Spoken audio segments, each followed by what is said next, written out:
Salut, bienvenue dans Mainphase, c'est la deuxième vidéo du coup de la DBS Corp. Et aujourd'hui, on va se poser une question. DBS, est-ce un jeu de niche ou un jeu de riche? Donc pour répondre à cette question, j'ai Damien avec moi, qui est un compère de la DBS Corp. Salut à tous. C'est un peu le banquier de la team, hein. Exactement. Dès qu'on parle de pépette, c'est lui vers qui il faut Voilà, se tourner. c'est ça. On va parler d'oseille aujourd'hui. Et donc du coup, il va m'aider à répondre à cette question-là.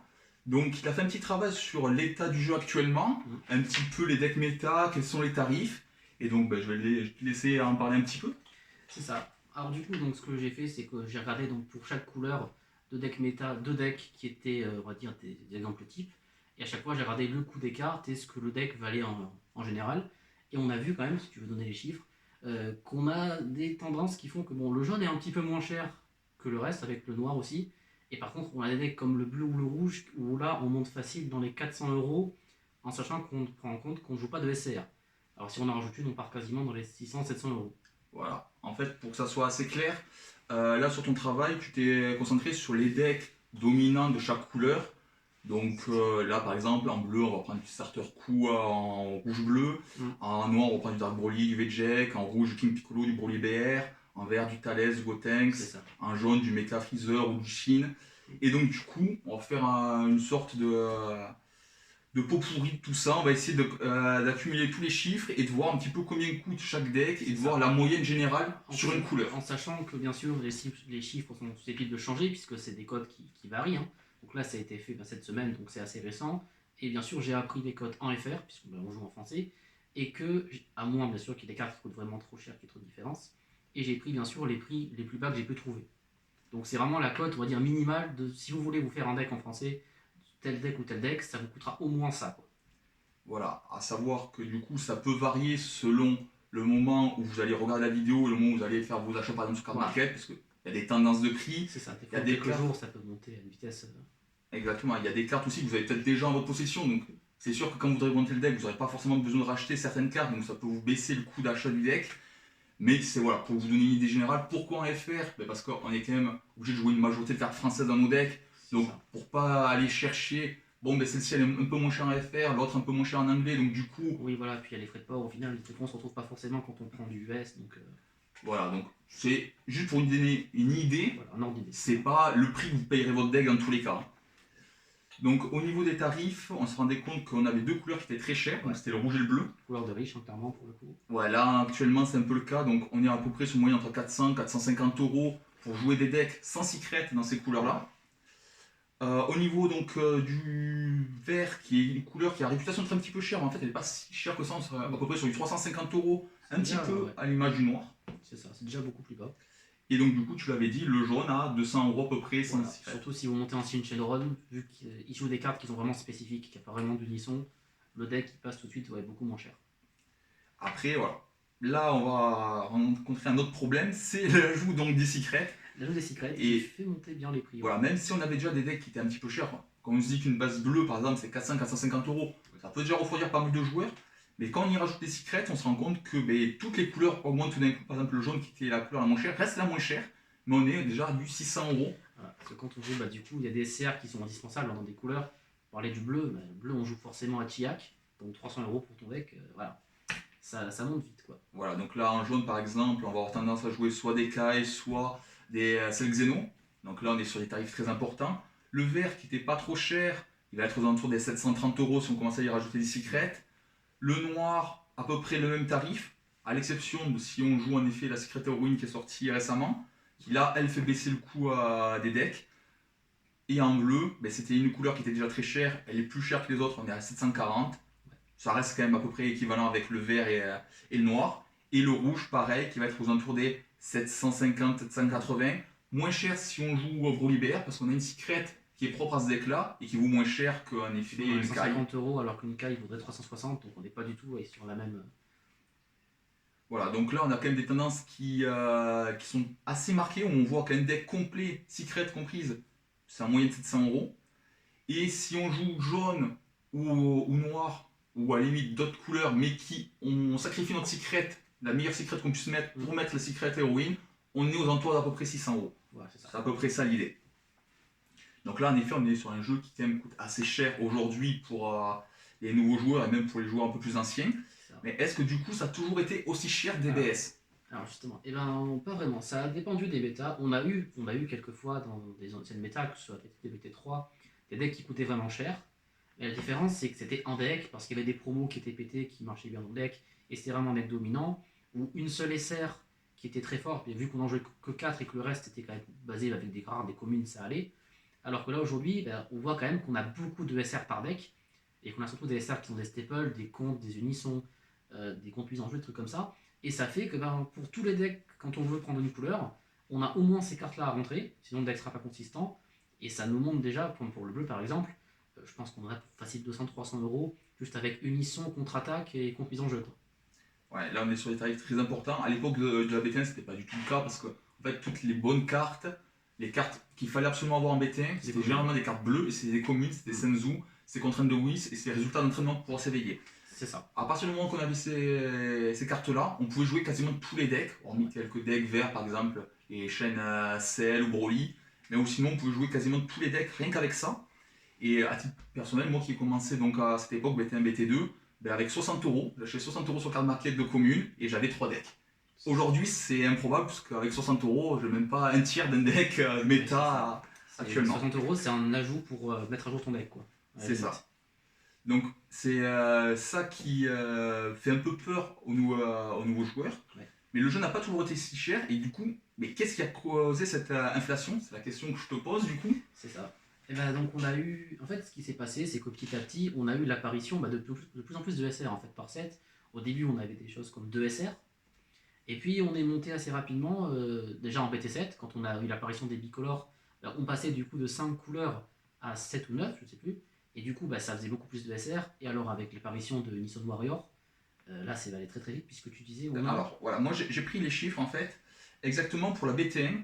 Il y avait 8 SR, 2 par couleur, et à l'époque le noir n'existait pas.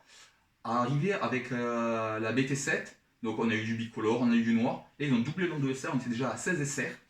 Et là maintenant, pour la BT13, ils nous annoncent 23 SR dans l'édition. Alors qu'on n'a plus de bicolore du coup.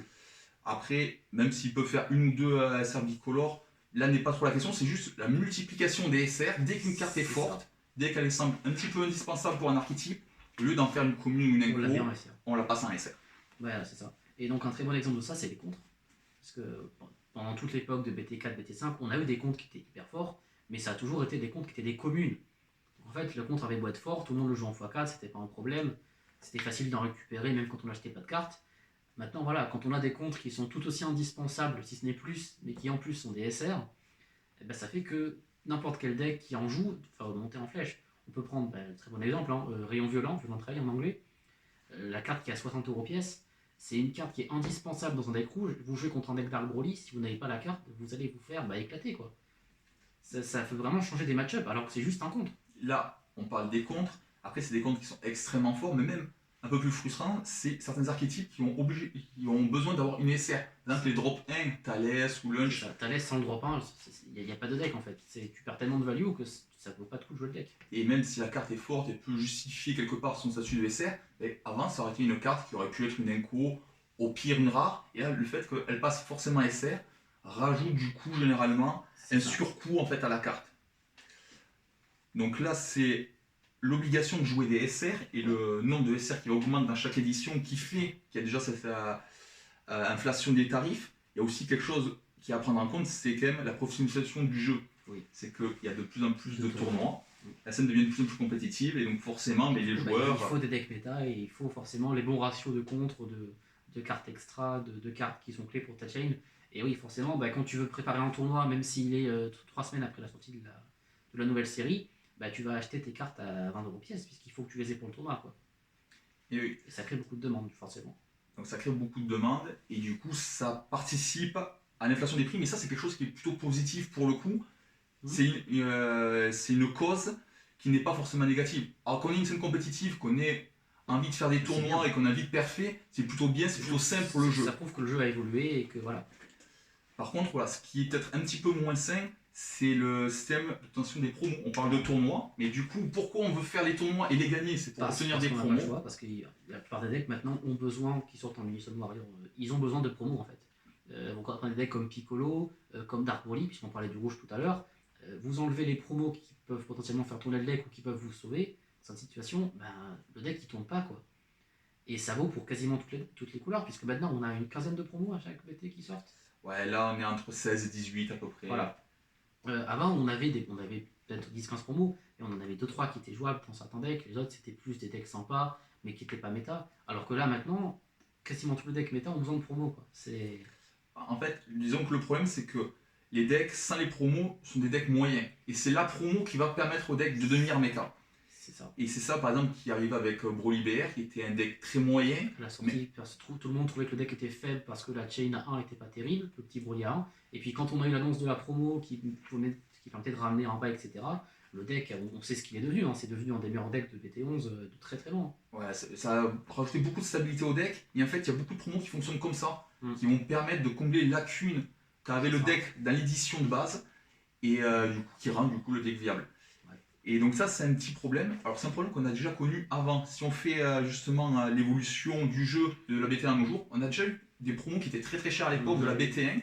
Mais pourquoi? Parce qu'on avait en effet autant de promos à l'époque qu'aujourd'hui. Mais à l'époque, on avait aussi beaucoup de retard sur les États-Unis. Donc, nous avions fait des packs de promo avec 3 éditions, BT1, BT2, BT3. Voilà. Et on avait des fous qui étaient d'une mauvaise temporalité. On était en BT2 et on avait déjà des espaces-temps qui devaient arriver en BT3 et qui étaient d'ailleurs certainement la meilleure espace-temps, même en BT3. C'est ça. Et du coup, a fait que la carte coûtait 60€, qu'il fallait la jouer en 2-3 fois dans quasiment tout le deck et que ça faisait une grosse différence entre ceux qui la jouaient et ceux qui la jouaient pas. Donc, on avait déjà ce problème de trop de promos. Ouais. Et en plus de ça, on avait des cartes qui avaient une mauvaise temporalité. Donc c'est normal qu'en effet, dans ce format qui n'était pas prêt à accueillir cette carte, la carte soit beaucoup trop forte et donc beaucoup trop chère. Surtout pour une carte qui en plus rentre pour le coup dans tous les decks. Hein. Exactement. Si ça arrive aujourd'hui, on met une carte de BT16 là dans un mois, ça va poser des gros problèmes, c'est sûr. Donc là aujourd'hui, les promos, elles n'ont pas ce problème-là, elles sont dans la bonne temporalité parce qu'elles sont liées aux éditions. Par contre, le problème ça reste quand même le même par rapport à BT1, c'est que trop de promos rend la carte difficile à attraper. Et donc du coup, en Broly, tu vas acheter 30 ou 40€. Alors que malheureusement, t'as pas le choix. Si tu veux jouer ce deck-là, de toute façon, tu la faudra cette carte. C'est ça, et tu veux pas espérer gagner un tournoi sans la jouer, donc c'est compliqué. Donc ça, c'était au niveau de l'obtention des promos qui rendait aussi le prix beaucoup plus élevé. Ouais. Il y a aussi le fait qu'il y a des SCR dont on a parlé qui font grimper le prix, qui sont de plus en plus nombreuses par édition et pas forcément plus faciles à avoir. C'est ça, et surtout qui deviennent des cartes indispensables. Les premières SCR du jeu, c'est des cartes plus de collection. Hein. On parle BT2, BT3 ou même BT4. On avait des cartes qui étaient sympas, hein. On a eu du coup Kostichi 3, du Végéto, mais c'est des cartes qu'on n'a pas vues en compétitif parce qu'elles étaient belles, mais qu'elles étaient dans un archétype précis qui n'était pas méta en fait. Là aujourd'hui, on prend une SCR à Tiak, tu joues bleu, tu le mets à Tiak, tu te poses pas de questions. C'est limite, tu prends le leader, tu prends la carte et tu vois ce que tu fais après avec. Pareil pour du deck rouge, en Piccolo, tu dois jouer la SCR Kaioshin. C'est des obligations en fait. Le deck il peut tourner sans ça, mais ça fait une plus-value qui est énorme. C'est quelque chose qui n'existait pas avant, ça c'est sûr. Oui, très clairement, en fait, il y a eu des bonnes secrets à l'époque, par exemple la secret des Migra était ok en BT4, mais elle faisait pas une telle différence qu'aujourd'hui ils font les secrets. Clairement, la Kai peut te faire gagner une partie. Que tu avais perdu de très très loin. Celle Xeno peut te donner une victoire improbable. Hachiak peut pareil te faire temporiser un tour et te donner la victoire au prochain tour parce que tu as survécu un tour que tu n'aurais pas dû survivre. C'est ça. Et en fait, la puissance de ces cartes-là fait qu'on est obligé de les jouer. Et comme elles sont très très chères, ben pareil, là ça fait grimper le prix. Donc là, on voit, moyenne pour ces cartes-là, on est aux alentours des 300€. C'est ça. Donc ça double le tarif du deck, juste pour une seule carte. Hachiak c'est 300, Kaioshin c'est 360. Et celle Xeno, qui est pourtant une SR qui est quand même assez ancienne, hein, qui est de BT9, elle est toujours à 400€ parce qu'elle est toujours aussi forte en fait. Déflexion, surtout dans cette méta, c'est incroyable. Et voilà, la quadruple frappe qui peut avoir réplique, c'est absurde en termes d'options que ça t'offre pour le game. Ouais, tout à fait.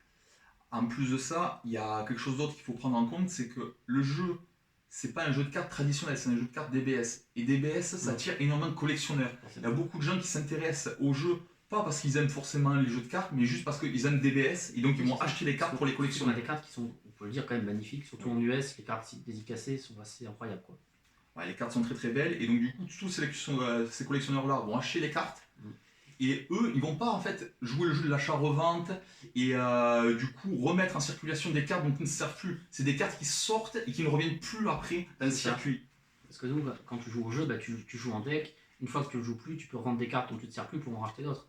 Et oui, quand tu collectionnes, si tu veux prendre une SCR, personne ne la reverra jamais cette carte. Et du coup, ça crée encore plus de manque. Déjà qu'on a eu en plus des petits problèmes d'approvisionnement pour l'Unison Warrior. Ça vaut pour les SR et pour les SR. Si en plus on a des gens qui gardent les cartes et qui ne les remontent pas, bah, ça peut donner des montées de prix comme on a vu pour Violent Trail, pour les potentiels latents éveillés, enfin des choses comme ça, quoi. Oui, même toutes les cartes DB1, DB2, DB3 qui Ouais. étaient très peu éditées. Et en fait, ça aussi, c'est l'un des problèmes qu'on peut avoir dans ce jeu-là. C'est le fait que la distribution ne soit pas top top au niveau de Bandai. Et, par conséquent, c'est un petit peu de Abyss aussi. C'est vrai qu'ils ne distribuent pas suffisamment de boîtes par rapport au nombre de joueurs qui sont intéressés. Ils limitent au maximum pour ne pas avoir de pertes. Et du coup, c'est vrai qu'on est très vite en rupture de stock. Ça, et on se retrouve rapidement à aller chasser littéralement les peu de boosters qu'on peut trouver ou des packs de 4 boosters parce on en manque, quoi. Ouais, après, je me souviens d'un collègue qui cherchait des potentiels latents sur Card Market. Ben, les versions FR, il y en avait peut-être 6 ou 10 à un moment qui étaient en vente.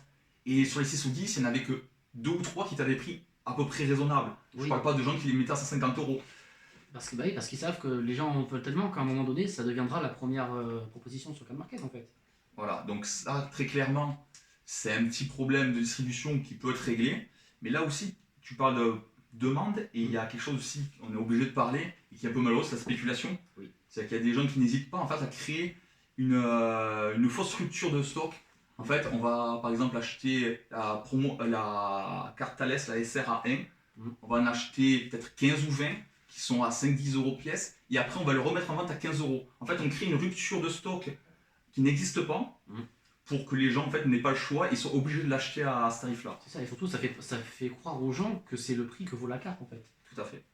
Ouais, c'est assez triste. Et oui, c'est pour ça d'ailleurs qu'on a des cartes sur Card Market en français qu'on ne trouve pas en 4 exemplaires. C'est-à-dire vous voulez acheter un playset en français, sur Card Market vous ne pouvez pas. Il n'y en a pas assez. Donc ouais, je pense notamment à l'émission Baby, qui est peut-être disponible en 2 exemplaires, ou alors voilà, il faut aller trouver sur d'autres sites. Enfin, c'est improbable. C'est forcément qu'il y a des gens effectivement qui ont acheté plusieurs parce qu'ils savaient que la carte serait jouée. Et puis voilà, c'est aussi le problème quand on fait des cartes très fortes et qu'on le sait qu'elles vont devenir très fortes, c'est que ça laisse autant les gens ont le temps de l'acheter, de la prendre en plein de fois et de se dire du coup je la revends dans un mois et dans un mois je la vends le double de ce que j'ai acheté.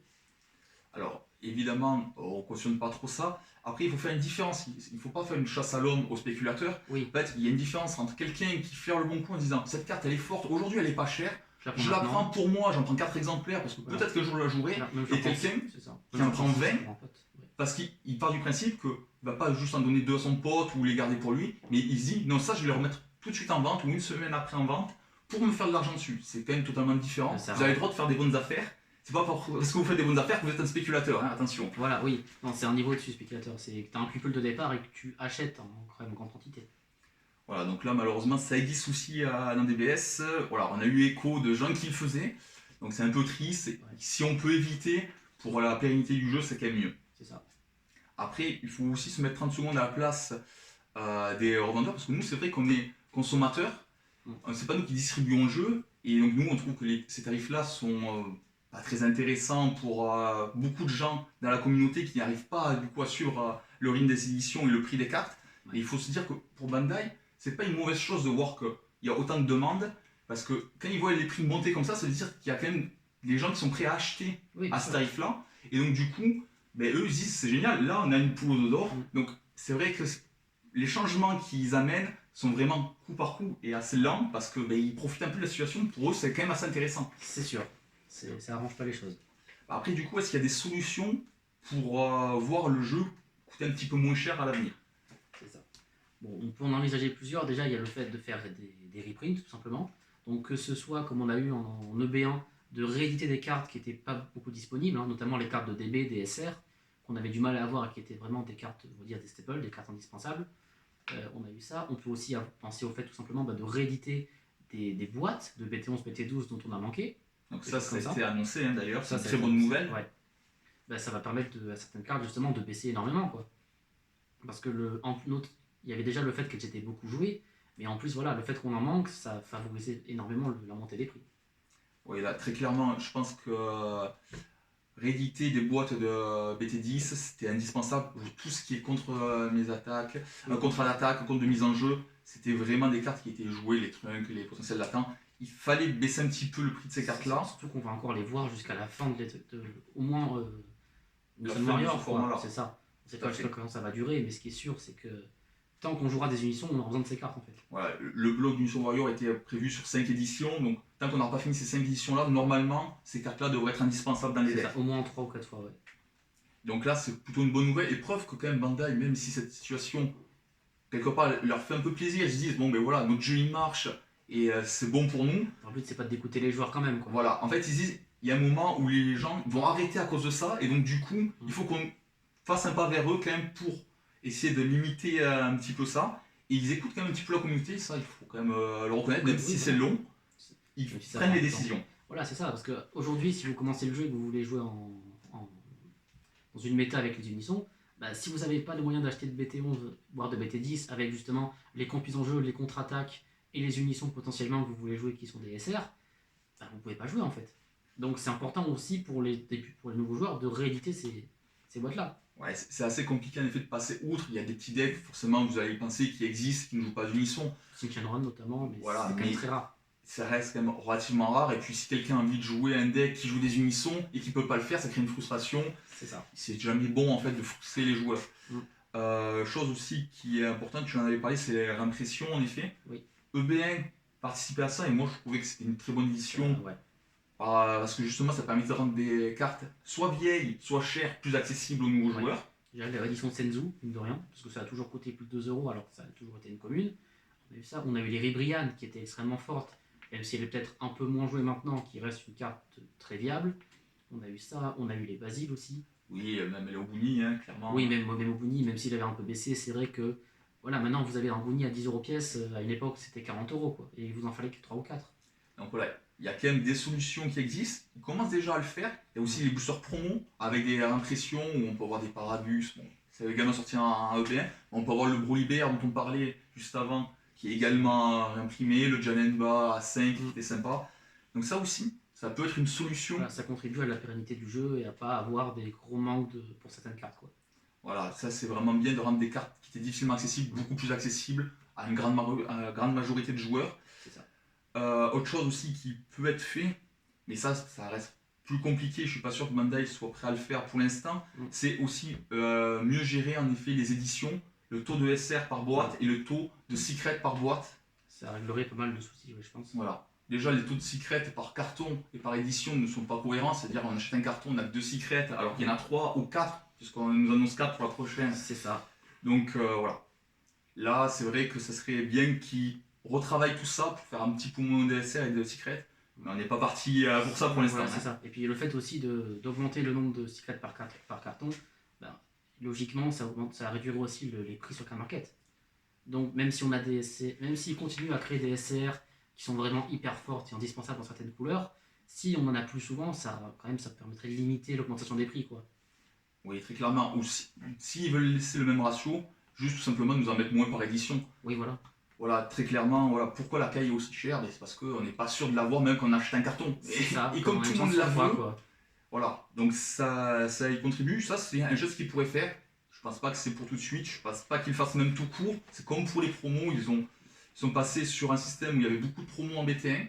Très peu après BT7, BT8, on est sur 8 promos à peu près par édition. Et là, tout d'un coup, à partir de Mission Warrior, ils ont craqué, ils ont dit 16, bim 16 promos, et alors en plus, on va mettre vraiment tout ce qu'il faut, tous les decks, voilà, avec des promos qui sont indispensables. Ouais. Donc voilà, ça, c'est des politiques qui devront sûrement revoir, je pense. Après, on a le temps déjà, si nous rééditent des cartes, on sera. Ce serait déjà voilà, une bonne avancée, quoi. Et autre chose, il y a beaucoup de joueurs qui en parlent, qui le souhaitent, d'autres qui ne veulent pas du tout en entendre parler, mais c'est la rotation. Alors, est-ce que pour toi, une rotation, ça peut être une solution? Alors, je pense que c'est... Alors déjà, la rotation, ce serait pas suffisant, parce qu'actuellement, le jeu, ce qui coûte cher, c'est les cartes récentes. La plupart des cartes que vous voulez dans un deck qui vont vous coûter cher, c'est des SR qui sont sortis justement pour Unison Warrior. Donc ça pourrait être intéressant sur du long terme, parce qu'on va avoir de toute façon des rotations qui vont se dessiner. Hein. Le jeu suit déjà au départ ce principe, puisqu'on a eu du monocolore, puis des bicolores. On est revenu sur du monocolore, certainement qu'on va réavoir des bicolores après. Donc si ils marquent vraiment la délimitation en faisant des bannistes et en retirant les anciennes cartes, ça peut être sympa, mais il faut à côté qu'il y ait suffisamment d'approvisionnement en nouvelles cartes, du coup, pour pas que ça pose de problème. Donc je dirais que je suis assez favorable, mais ça prendra du temps, quoi, pour avoir de vrais effets, je pense. Alors, au niveau des tarifs, je sais pas ce qui sera le plus efficace, je pense, la rotation. Mm. Après, ça sera très intéressant parce que ça va éviter d'avoir une surenchère des puissances qu'on Oui, a aussi. très clairement aujourd'hui dans le jeu, hein, C'est où clair. toutes les cartes sont à chaque fois plus fortes d'édition en Et édition. il faut que les gens qui jouaient par exemple vert en BT11, ils ont envie de jouer vert en BT12. Donc il faut des decks qui sont meilleurs. Et ouais, C'est ça fait cette espèce de course. à la surenchère, C'est exactement. ça. Donc ça peut éviter ça. Le fait qu'il fasse par exemple une édition de base un peu à l'EB, qui serait un peu le pilier de cette rotation, avec Ouais. plein de reprints, mais ça permettrait de baisser le prix de ces cartes-là. C'est vrai. Permettrait aussi de baisser le prix de toutes les cartes qui ne seront plus jouables dans le format standard habituel, qui seront peut-être un format plus éternel, où là on aura accès à toutes les cartes. Ouais. Et donc ça peut permettre en effet de faire chuter quelques cotes. Après, c'est pas ça qui sera la solution à long terme ou à court terme pour les prix, mais je pense que ça peut être une solution par contre pour le jeu. Ça peut être une bonne solution. Pour recycler le jeu, Et ça puis peut être c'est vrai sympa. que de ce point de vue-là, on a vraiment le B1 qui a apporté vraiment beaucoup, je trouve, en tout cas, qui apporte pas mal d'espoir par rapport à ça, le fait qu'ils aient une volonté vraiment de rendre accessibles les anciennes cartes. Donc, même s'il n'y a pas forcément de rotation, voilà, le fait de rendre des anciennes cartes plus accessibles, ça peut aussi contribuer, je pense, à. Ça peut être que positif pour le jeu, quoi. Tout à fait. Et donc du coup, on va quand même finir par cette conclusion. Ouais. Alors du coup, Damien, toi, qu'est-ce que tu en penses? DBS, c'est un jeu de niche ou c'est un jeu de riche? Alors, c'est très compliqué, ça dépend de beaucoup de choses. Je pense que. Je dirais pas jeu de riche, parce que c'est vrai que ça dépend de la situation, parce que moi je suis étudiant, donc c'est sûr que si je commençais le jeu aujourd'hui, parce que je joue depuis la BT2, si je commence le jeu aujourd'hui et qu'on me dit il te faut 700 € pour te faire un deck méta, si tu joues une SCR, c'est sûr que je serais tenté de te répondre jeu de riche. Maintenant, c'est vrai que comparé à d'autres jeux, il est quand même pas si cher que ça. Donc je dirais que. C'est vrai qu'actuellement, on est dans une période compliquée parce que beaucoup de choses coûtent cher, mais je pense que c'est quand même pas un jeu si cher que ça comparé à beaucoup d'autres. Et maintenant, jeu de niche, au début, c'est ce que beaucoup de gens pensaient du jeu. Maintenant, c'est vrai que c'est Dragon Ball, donc ça hype beaucoup de monde. Et le fait qu'on voit qu'il y ait des collectionneurs, etc., qui s'intéressent au jeu, je pense que c'est aussi une preuve que c'est pas un jeu de niche. Moi, je pense que c'est un petit peu des deux. Je vais aller à l'inverse. Je pense que c'est un petit peu des deux. Pourquoi? Parce que même si, en effet, c'est une communauté qui ne cesse de s'agrandir et c'est très positif, ça reste quand même un jeu avec une base de joueurs qui est quand même bien inférieure aux mastodontes qu'on peut avoir dans les TCG, Magic, Yu-Gi-Oh, qui ont vraiment des communautés très fortes. Mais voilà, DBS commence à pointer le bout de son nez. J'espère que ce sera bientôt plus un jeu de niche, que ce sera vraiment un jeu qui pourra rivaliser avec ces deux mastodontes.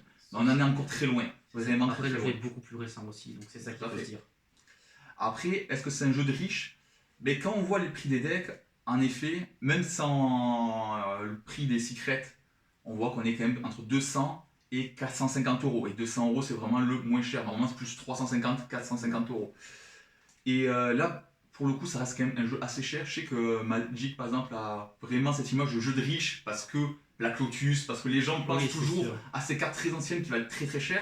Mais en vrai, il y avait C'est quelque vrai chose que selon les formats aussi pour Magic. voilà, il y avait quelque chose qui faisait très mal en effet à DBS. C'est à un moment, il y a une petite publication qui passait sur les groupes Facebook.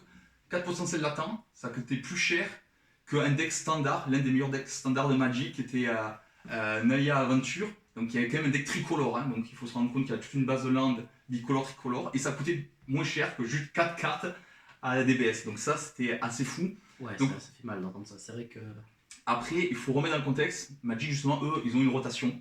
Donc c'est ça. le standard est quand même relativement moins cher que les autres formats éternels. En effet, si on est sur du moderne, comptez 600-800 € facile pour avoir un bon deck. Ouais. Et même plus de 1000 € si vous voulez jouer dans des formats comme le Legacy. Donc c'est encore des choses qu'il faut relativiser. Yu-Gi-Oh reste un jeu très cher aussi, faut pas nier. Et dans Dragon Ball, on est quand même sur une période particulièrement chère aussi. Le fait qu'il n'y ait pas encore eu les reprints des BT11, BT12 et qu'on ait beaucoup de tournois, ça fait forcément que. Voilà. Je pense que d'ici quelques mois, si on a de nouveaux débats, peut-être qu'on n'aura pas du tout la même façon de voir les choses et que les decks coûteront moins cher. C'est possible aussi. Voilà, tout dépendra aussi de la politique de Bandai. Est-ce qu'ils vont Ouais. vouloir continuer à faire des réimpressions, continuer dans cet élan de dire bon ben voilà, la BT10 on l'a sortie il y a quelques temps, on voit qu'il y a une vraie demande, la rupture a été trop rapide, Ouais. et donc du coup on réimprime des cartes. Est-ce que ça c'est quelque chose qu'ils vont continuer à faire? Si c'est le cas, je pense qu'on peut avoir en effet une baisse des prix relative. Hein. Ne croyez pas que vos cartes qui valent 50 € vont coûter que 10 € demain, Oui, voilà. mais il y aura une baisse quand même qui va être assez significative et qui va permettre aux joueurs quand même de respirer un peu plus. C'est ça. Voilà, donc là on a fait le tour. Je te remercie Damien d'avoir accepté de faire cette petite vidéo avec moi. Merci à toi. Voilà, je pense que c'était assez intéressant. Si les gens ont des avis contraires ou qui sont d'accord avec nous et qui veulent le faire savoir, n'hésitez pas à commenter, à partager. C'est ça. Et voilà, enrichir le débat aussi, hein, parce que nous, c'est des avis propres que l'on donne. Personnel, bien sûr. Voilà, on essaye de s'appuyer sur des faits, sur des chiffres qui sont à peu près vrais. Mais voilà, il y a quand même une sensibilité personnelle. C'est ça, et puis l'espace commentaire est ouvert si vous voulez faire part de votre expérience de joueur, peut-être potentiellement aussi si vous jouez au jeu depuis moins longtemps que nous. Voilà, ça peut être intéressant d'avoir des différents types de joueurs, on va dire, qui donnent leur avis. Ouais, des points de vue différents. Nous, on est des joueurs du début, donc on a vu évoluer le jeu au fur et à mesure. C'est ça. Quelqu'un qui vient d'arriver dans le jeu il y a 6 mois, il n'aura peut-être pas le même point de vue que nous. Donc là, c'est aussi intéressant de donner la parole à ces gens-là. C'est ça. Ben voilà, merci de nous avoir suivis, à bientôt. Ciao.